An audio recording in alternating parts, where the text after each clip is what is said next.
প্রিয় শিক্ষার্থী বন্ধুরা, আজকে আমরা পড়ব ক্লাস 9-10 এর একটি কবিতা যেটার নাম হচ্ছে ও মি ও লাইফ। এই বইয়ের মধ্যে এই কবিতাটা একটু জটিল, যেটা আমি আজকে সমাধান করার চেষ্টা করব। আশা করি এটার আমার ক্লাসটি করার পর আপনাদের সকল সমস্যা সমাধান হয়ে যাবে। তো চলুন আমরা পড়ে ফেলি। কবিতার নাম হচ্ছে ও মি ও লাইফ। কি আমার একটা জীবন, আমি কি আর আমার জীবনটায় বা কি, হতাশার একটা কবিতা। কবিতার লেখকের নাম হচ্ছে ওয়াল্ট হোয়াইটম্যান, যিনি 1819 সালে জন্মগ্রহণ করেছেন, 1892 সালে মৃত্যুবরণ করেছেন। তিনি ছিলেন একজন আফ্রিকান পোয়েট।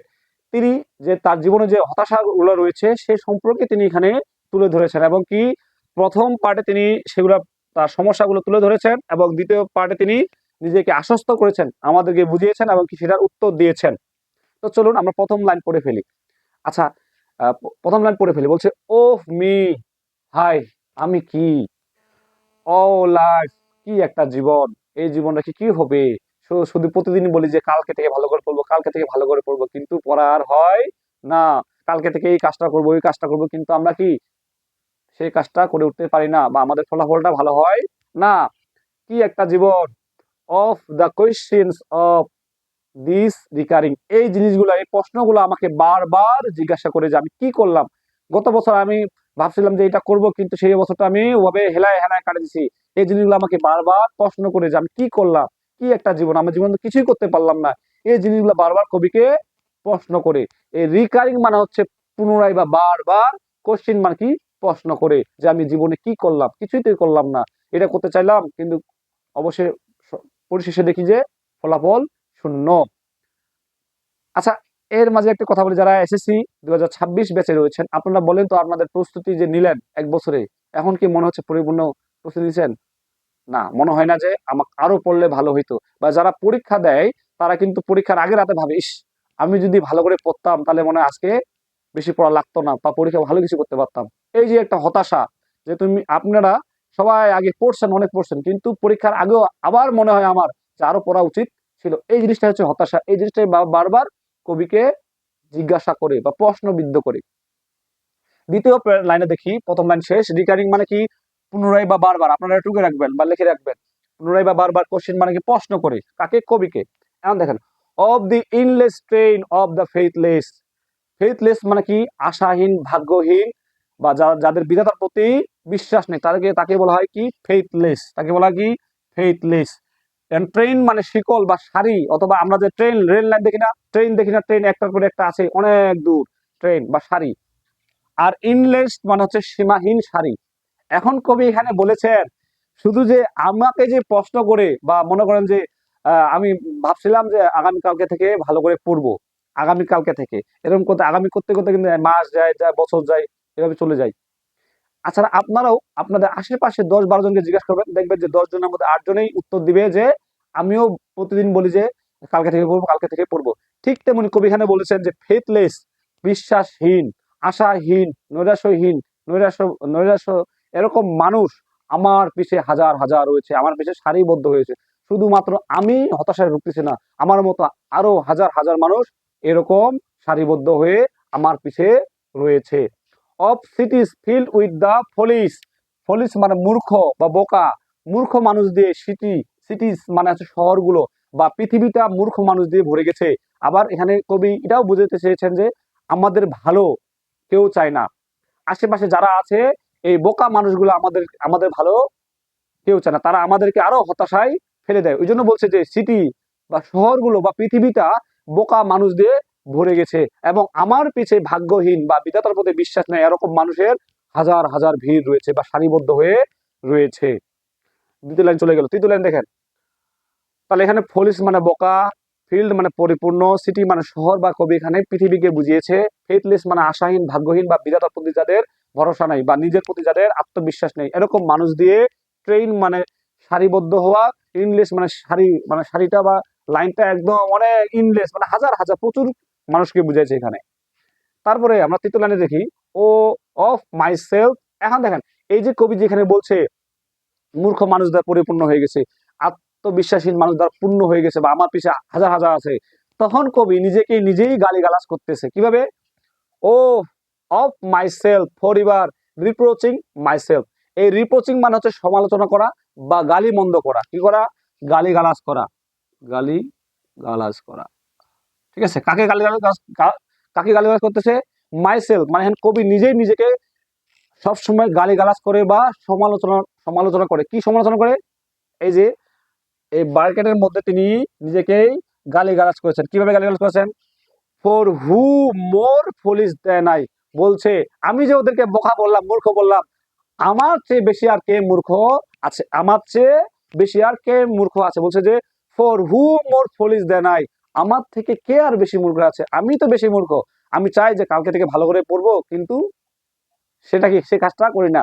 কালকে হইতে হইতে আমার দুপুর 12টা বাজে যায়, পড়ালেখা আর হয় না। এরকম করে দিন যায়, সপ্তাহ যায়, মাস যায়, বছর যায়, এরকম করে জীবন যৌবন সব কেটে যায়, কিন্তু পড়া আর হয়ে ওঠে না। সেটাই বলছে যে আমার চেয়ে বোকা আর কে আছে। তারপর অ্যান্ড হু মোর ফুল ফেথলেস, এবং কি আমার চেয়ে আত্মবিশ্বাসী নেই এমন কে আছে, যার নিজের প্রতি ভরসা নেই। এবং তো আমি তো বেশি, আমার নিজের প্রতি তো বেশি ভরসা নেই, আর আমি মানুষদেরকে বলতেছি আমার দিকে হাজার হাজার মানুষ আছে, আমি মানুষকে বোকা বলতেছি। এভাবে কবি নিজেকে নিজেই কি করছে, গালিগালাজ করতেছে। আচ্ছা, আমরা তাহলে 3 নম্বর লাইন চলে গেল, ঠিক আছে। 3 নম্বর লাইন শেষ, 4 নম্বর লাইনে দেখি বলছে, of eyes that vainly crave the light. এখানে কবি বলছেন যে চোখ, চোখ, এখানে চোখ শুধু নয়, এখানে আমাদের আত্মা মন সবগুলো বলেছে। অফ আইস দ্যাট ভেইনলি, ভেইনলি মানে কি, ইন ভিন মানে কি, গল্লায় যাওয়া, অযথা। কাপ মানে চাওয়া, কাপ মানে কি, চাওয়া, ভেইনলি মানে অযথা, অযথা। লাইট বলছে যে আমরা কি করি, প্রতিদিন রাতে স্বপ্ন দেখি যে আমি বিসিএস ক্যাডার হবো, আমি এটা হবো, ওটা হবো, ডাক্তার হবো, ম্যাজিস্ট্রেট হবো, কালকে থেকে ভাই ভালো করে পড়বো। আমরা কিছু কোনো একটা মোটিভেশন পাইলে কি, কিছুক্ষণের জন্য আমরা না কালকে থেকে পড়ালেখা ছিড়াই দিব, এরকম আমাদের চোখ বা আমাদের মন আত্মা এগুলা কি করে, এই যে অযথা চাই বা স্বপ্ন দেখে। লাইট মানে কি, আলোকিত হতে চাই। অযথা আমাদের মন এটা কি, অযথা আলোকিত হতে চাই। আমরা চাই যে কালকে থেকে পড়ালেখা ছিড়াই দেবো, কিন্তু সকালবেলা উঠে সবকিছু ভুলে যাই, তারপর দিন ভুলে যাই। এরকম আমরা মোটিভেশনাল কোনো স্পিচ বা ভিডিও দেখার পর আমাদের মনে আকাঙ্ক্ষা জাগে যে হ্যাঁ আমি এটা হবো, ওটা হবো, এই হবো, অমুক হবো, তমুক হবো। এই জিনিসটা হচ্ছে অযথা চাওয়া। আমরা এটা কি লক্ষ্যহীন ভাবে চাই। যদি লক্ষ্য ঠিক করে চাই, তাহলে আমাদের কি অবশ্যই ভালো কিছু হবে। কিন্তু এই যে আমাদের চাওয়া পাওয়া গুলো হয় কি, অযথা, ভালোভাবে চাই না। এটাই বলছে, of eyes that vainly crave the light, আমাদের চাওয়া পাওয়া গুলা কি অযথা হয়ে যায়, আমরা ভালোভাবে চাই না। অফ দ্য অবজেক্ট মিন, যদি তুমি কি বলছে এখানে, যদি তুমি অযথা চাও, অযথা যদি আমরা লক্ষ্য নির্ধারণ করি, তাহলে কিন্তু আমাদের যে পাওয়া যা, যে চাওয়া পাওয়া গুলো হয় সেগুলো হয় কি, অল্প পরিমাণে, কি হয়, অল্প, যার ফলাফল হয় কি, স্বল্প বা অল্প।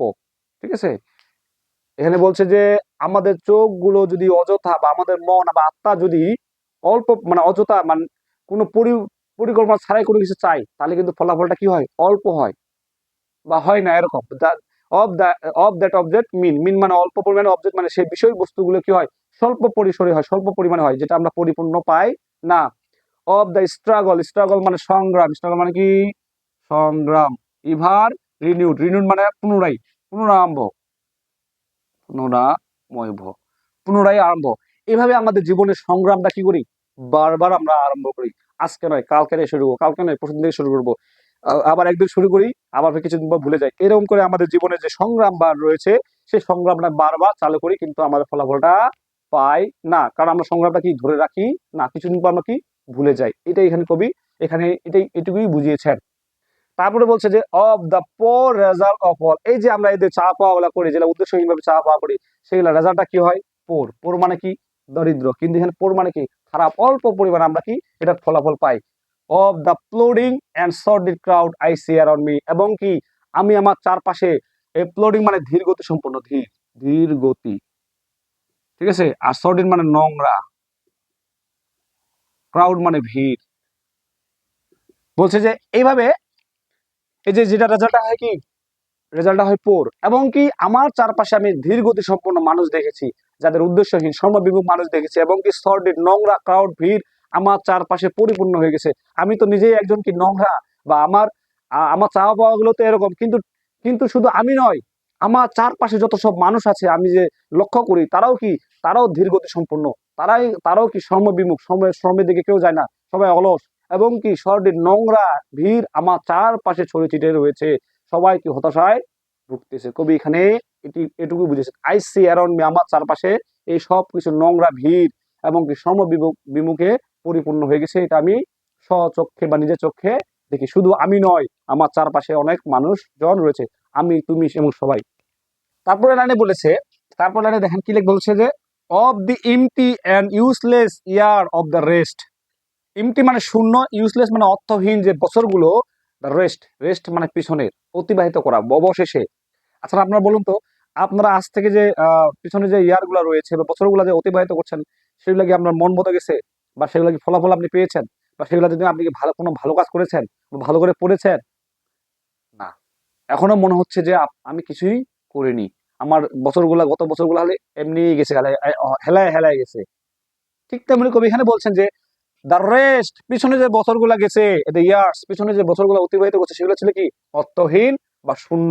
সেই বছরগুলোতে আমি কোনো কিছু করতে পারি নাই, বা আমরা কেউ সেই বছরগুলোতে কোনো কিছু করতে পারি নাই। তারপর বলছে with the rest me inter wind, inter wind, inter wind মানে জড়ানো, জড়ানো, প্রশ্ন র, জড়ানো।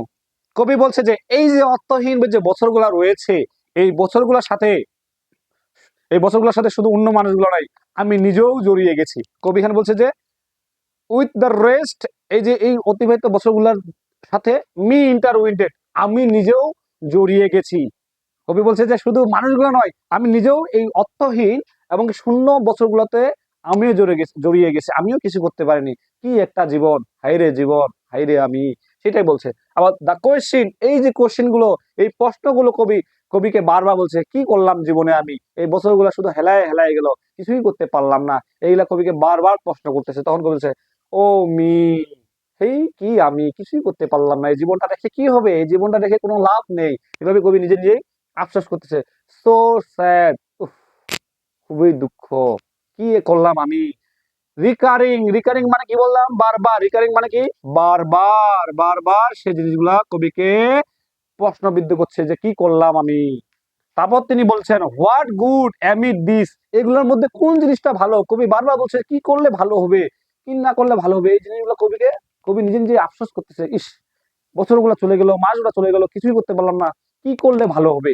কবিকে বলছে যে এই অ্যামিড মানে মধ্যে, অ্যামিড মানে কি মধ্যে, এগুলোর মধ্যে কোন জিনিসটি ভালো, হোয়াট গুড অ্যামিড দিস, এগুলোর মধ্যে কোনটি ভালো। ও মি, ও লাইফ, হাইরে আমি, হাইরে আমার জীবন, কি করলাম, এভাবে কবি প্রশ্ন করছে। এই যে তার হতাশা, এগুলো তার কি, এই এই সম্পূর্ণ প্যারাটা হচ্ছে কি হতাশা। কবি এখানে হতাশাকে প্রকাশ করেছেন, নিজের জীবনের কি হতাশাকে প্রকাশ করেছেন। এবং কি পরের প্যারাতে দুটা লাইনে তিনি আবার অ্যান্সারও দিয়েছেন। তিনি কি বলেছেন চলুন দেখি। তিনি বলছেন যে দ্যাট ইউ আর হেয়ার, এই যে তুমি এখানে রয়েছো বা এই পৃথিবীতে এখনো রয়েছো, that, sorry, that you are here, that life exist, exist মানে থাকা, এক্সিস্ট মানে কি থাকা, অ্যান আইডেন্টিটি মানে তোমার পরিচয়। বলছে এই যে তুমি এখনো বেঁচে রয়েছো বা তুমি যে এখনো এখানে রয়েছো, আমি যেখানে এখন দাঁড়িয়ে রয়েছি, কিন্তু আপনিও আমার সামনে ক্লাস করতেছেন, এই যে আপনি এখনো দাঁড়িয়ে রয়েছেন, এখনো বেঁচে আছেন, আপনার কি রয়েছে, জীবনটা এখনো আছে। এক্সিস্ট মানে কি থাকা, লাইফ মানে কি জীবন, আপনার জীবনটা এখনো রয়েছে, আপনি এখনো বেঁচে আছেন, আইডেন্টিটি এবং কি আপনার একটা পরিচয় রয়েছে, আপনি এখনো কিন্তু বেঁচে আছেন, এখনো কিন্তু মরে যান নাই। আপনার হতাশা আছে, অনেক হতাশা আছে, কিন্তু আপনি এখনো বেঁচে আছেন, এটাই বড় পাওয়া। That the powerful play go on, powerful মানে সর্বশক্তিমান, প্লে মানে এখানে হচ্ছে নাটক, এখানে কি নাটক। কবি এখানে বলতে চেয়েছেন যে বিধাতা, আমাদের সৃষ্টিকর্তা রয়েছে, তিনি আমাদের এটা একটা পৃথিবীটাকে একটা নাট্য মঞ্চ করে দিয়েছে, সেই নাট্য মঞ্চে আমরা হচ্ছে কি অভিনেতা। তিনি বলছে যে that the powerful play go on, এভাবে একটা নাটক চলমান রয়েছে পৃথিবীতে, যেটাতে আমরা অভিনয় করে যাচ্ছি। যদি আমরা এই অভিনয়ে বা এই নাটকে যদি আমরা একটা verse, sorry, and you may contribute a verse, verse মানে শ্লোক, শ্লোক অথবা কবিতা। বলছে এই নাটকে যদি আমরা একটা, আমরাও কি করতে পারি, কন্ট্রিবিউট বা অংশগ্রহণ করতে পারি, একটা শ্লোক বা একটা কবিতা বলতে পারি। কবি এখানে শুধু শ্লোক, ভাস যে শ্লোক নয়, আমাদের জীবনের অবদানকে বলছেন, বুঝিয়েছেন। যেমন আমরা যদি এখন রবীন্দ্রনাথের কথা চিন্তা করি, রবীন্দ্রনাথ এখনো বেঁচে আছেন না, তিনি নিশ্চয়ই ভালো ভালো কাজ করেছেন, কবিতা লিখেছেন। কাজী নজরুল বেঁচে আছেন। তারপর কিছুদিন আগে আমাদের হাদি ভাই মারা গেল, তিনিও বেঁচে আছেন আমাদের মাঝে, তিনি ভালো কাজ করেছেন। তারপরে আরো অনেক বিখ্যাত বিখ্যাত ব্যক্তিগুলো রয়েছে, ঠিক আছে, তারা এখনো আমাদের মাঝে, যেমন রফিক, শফিক, বরকত, এরা এখনো কি বেঁচে আছে। কেন? তারা ভালো কাজ করেছে বলে। শেরে বাংলা একে ফজলুল হক, এরা কি বেঁচে আছে এখনো, তারা ভালো কাজ করেছে বলে। এরকম আমরা এই নাট্যমঞ্চে পৃথিবীতে অবদান রাখতে পারি। ঠিক আছে, আপনি যদি এখন ম্যাজিস্ট্রেট হন বা ভালো হন, তা আপনার এলাকায় নাম ছড়িয়ে যাবে না? আপনি বিশেষ ক্যাডার হলে কি নাম ছড়িয়ে যাবে না? ঠিক তেমনি এই আমরা এভাবে পৃথিবীতে কি বা এই আমাদের নাট্যমঞ্চে আমরা এভাবে অবদান রাখতে পারি, তাহলেই আপনার জীবনটা কি হবে, সার্থকতা হবে। আমরা এত রাত জেগে পড়তেছি কিসের জন্য?